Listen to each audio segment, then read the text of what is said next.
Murakaza neza muryango mugari umuryango udukurikira uri hejuru y'ibihumbi bibiri. Uyu munsi rero twabazaniye umusesenguzi.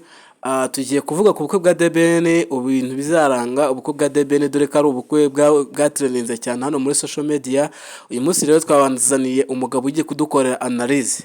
Ibintu byose bizaba ari ku murongo, ibintu bizaba bigize, ibintu abantu bazabutaha, abastari bazaba burimo kose kugira ngo butahe ni iki gisabwa, ese hazasabwa amakarita, hazasabwa ama invitation, ni iki kizasabwa. Mudukurikire maze mukurikire ikiganiro cyacu tugiye gukora aya magingo yangaye. Turakwakire analyse chef. Rero njye ku bukwe bwa DBN ugereranyije njye ntabwo mbufiteho amagambo menshi, ntabwo uzi uko ibintu bizagenda n'ukuntu bizaba bimeze, kuko ba nyir'ubwite barahari nibo batubwira ukuntu ibintu bimeze.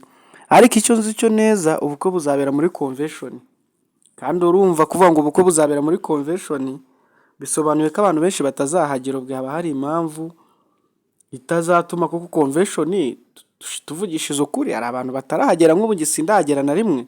Ubwo bivuga ngo dufite abantu benshi bameze nkanjye. Naho convention ntabwo ari ahantu wafa kuvuga uti ngiye cyoreka, watumiwe nyine nawe ufite confidence zawe nk'umuntu. Ariko urumva ko ikintu kijyanye n'ubukwe bwa DBN na Pamela banyu n'ubwite wenda nibo navuga ko babizi neza cyane kuturusha. Kandi n'ikindi kintu navuga ni ukubifuriza ubukwe bwiza, wenda twe nubwo byatunaniye.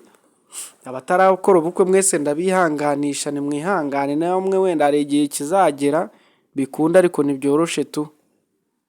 Urakoze cyane kugira ibyo utangaza kuri ubukwe. Hari ikintu twagiye twibaza, ese abastari nk'abariya bagiye gukora ubukwe, ko tubizi ko rimwe na rimwe wenda ubukwe babushyira public, wenda abastari bamwe na bamwe bakabwitabira, cyangwa se abantu boroheje, cyangwa se abafana babo nk'abantu b'abastari, kugira ngo babashe kubona uburyo babutaha.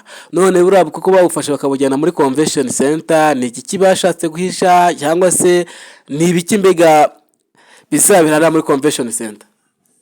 Oya, kujyana ubukwe muri convention center urumva ko ari ibintu byiyubashe, buriya nta kintu bashashe guhisha, ahubwo ni ibintu bahaye agaciro. Nose buri muntu afite ubushobozi bwo kujya muri convention. Kuba baragiye muri convention, icya mbere cyo nakubwira ni uburyo bwo kuba barabonye ariho heza. N'ikindi kintu cya kabiri, kuba baragiye muri convention ni uko babonye ari byo wenda ibintu bikuye bitewe n'abantu bari bafite, nanone bakaba bahafitiye ubushobozi, kuko buri muntu ntabwo akora ubukwe muri convention. Kandi biriya nabyo biri mu bintu twavuga ni uburyo bwo kupromotinga igihugu cyacu, wenda no kugira uburyo tukishyigikira, niko nabivuga. Ariko ngiye ikintu navuga ku bukwe bwa Pamela na DBN ku bintu bijyanye n'abastari, yega kuba yaratumiye abastari ntabwo bisobanuye ngo ubukwe bwiwe